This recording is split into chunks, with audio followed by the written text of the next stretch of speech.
My opinion on not being too coachable. Basically, what that means is this: you shouldn't take everything that you hear from a coach as gospel. I remember in college, John Smith telling us a story of how the Russian, back then the Soviet national coaches, the Olympic coaches, told him that he would never be a wrestler, and that in their country they wouldn't even let him wrestle. I think it was J.K. Rowling who was told by a college professor to never try to write ever again because she was terrible. Robert Kiyosaki flunked English and was told he could not write. He's had the best business book in the world, the #1 business book in the world, I don't know, for over a decade, maybe 2 decades now, certainly near the top still. So just think if they had listened to those teachers or professors or coaches.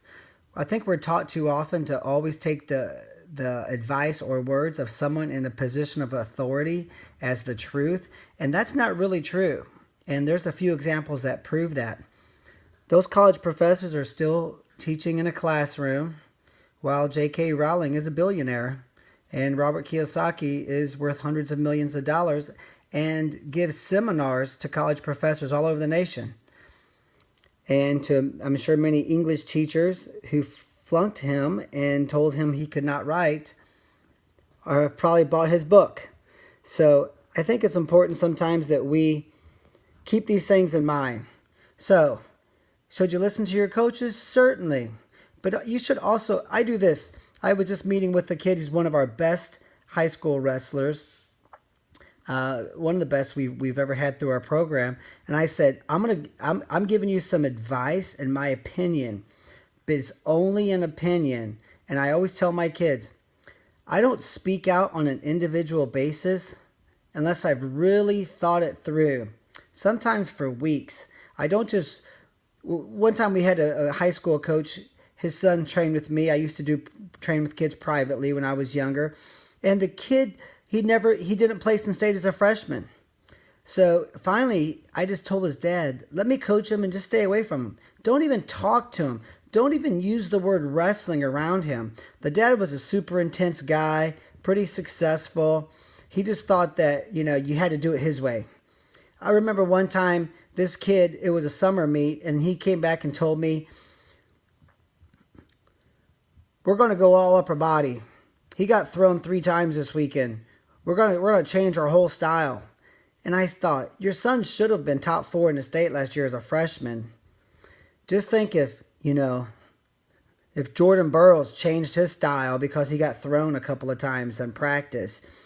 And so that's the reason I kind of convinced this dad just to stay away from him and let me coach the kid. And the next year, I did some private lessons with him, obviously. And the next year, he was an undefeated Class 4 Missouri State champion. But he could have been earlier, so I'm not bragging. The kid was getting ready to explode. It's just that his dad was keeping him down, and because he just knew what needed to be done for his kid to win. And there's another example. So sometimes I think it's important for us as athletes and coaches, from an athlete standpoint, to say, is that advice that I can use? Can I really master a Jordan Burroughs double? I run a 12-minute mile. Maybe, and I can't vertical jump higher than 20 inches. So maybe my coach's advice about trying to master the Jordan Burroughs double won't work for me. Sometimes you got to trust your own gut and your instinct, and not just take someone's advice just because they're giving it. And so who do you listen to? Listen to everybody, but kind of vet their advice through your own brain and say, will this work for me? Will it? Won't? And I think you should probably maybe try to spend time around coaches and mentors who don't just give random advice based upon emotional kind of knee-jerk reactions, and that way you can sift the advice and not get sidelined. Because if you spend 6 months trying to master a Jordan Burroughs double, and before you finally give up, when just using your brain for 5 minutes after getting the advice could have saved you 6 months of your time, now you're 6 months behind. Because that 6 months you could have been mastering an underhook, or scoring from, a snap down, or just scoring from inside ties, or a good collar tie, or maybe a 2-on-1, maybe in tight wrestling technique that fits your powerful body. You could have been mastering those positions. So there's some pretty good advice, I think. And for the coaches listening, really make sure that the advice you're giving the kids just isn't cookie cutter advice that you're just regurgitating that you have heard over the years. Because I'm guilty of doing that myself. And, about 15, 18 years ago, I really, after experiencing some things with the previously mentioned wrestler from years ago and seeing his success, when he was allowed to kind of choose his own path, and then we sort of injected ourselves to help him along his own path and encouraged him to be a free thinker. So there's some good advice. Hopefully it can help some of you. I know I've fallen into the trap. I think I was so desperate to be a great wrestler. It could be a random wrestling mom that could give me some advice, and I probably would have taken it.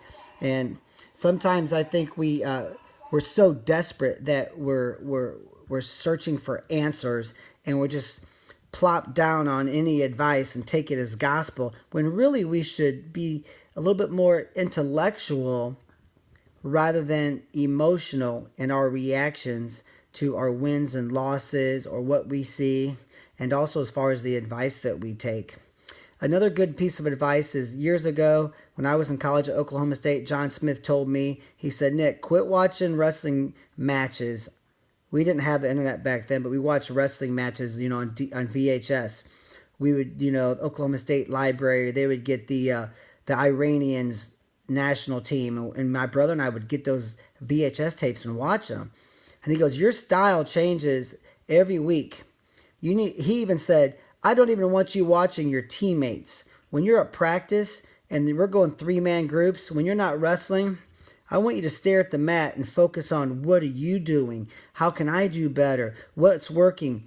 Evaluate yourself." He said, I don't want you watching another human being wrestle besides yourself for as long as you wrestle. You need to be selfish and worry only about your own style and developing what works for you.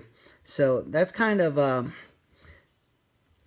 maybe puts a cherry on top of the advice that I'm giving here, and maybe gives a little bit more direction of where I had gotten it from and through some of the experiences that I had. So hopefully this advice helps some of you. Hit the subscribe button and share this if you could. And we look forward to providing more advice to help you guys to navigate the path a little bit. Check us out at purlerwrestling.com, and good luck.